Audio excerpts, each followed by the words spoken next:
Many of the concerns that the students here, our international students at Centenary, some of the concerns they face could be issues with their American or domestic roommate.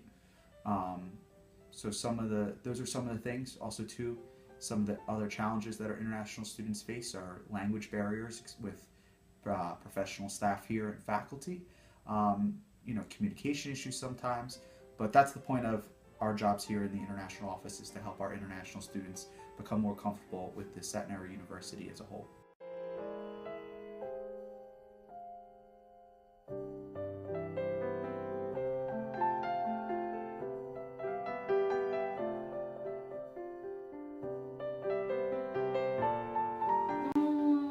I think I would say the language barrier makes me getting difficulty because English is not my mother tongue.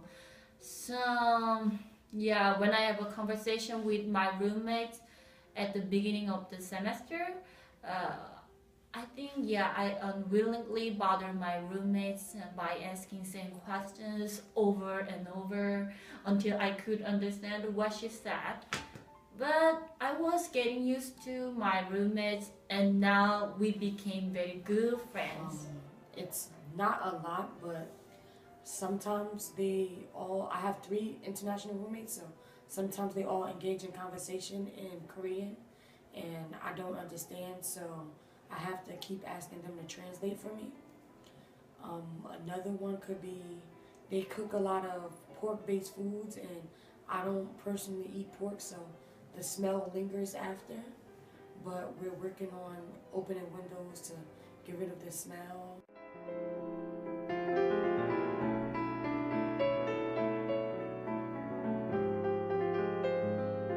Sure. So the way I go about things is essentially I sit down with the international student first. I let them talk. I let them, I write down notes. I want to hear their concern and their issue. I want to get their side of the story.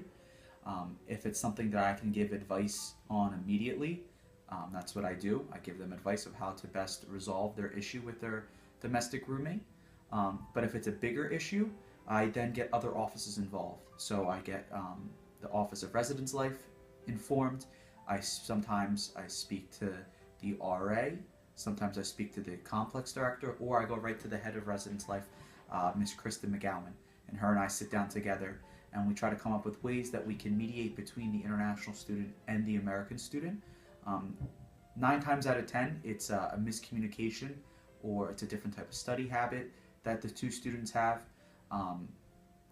Fortunately, we haven't had any big issues.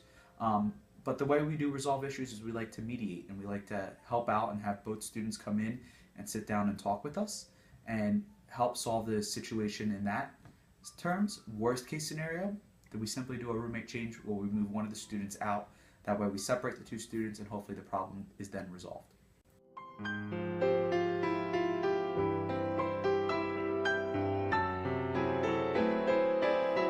I give them advice and strategies of how to talk to their American roommate, and maybe trying to find common ground or trying to find something that you both like maybe a food or a movie or some music. The other thing I like to do is I want the international student, I really want them to encourage them to talk to the American student with their issue. And some of the advice I do is I help them formulate the words. Maybe the international student doesn't understand how to say something.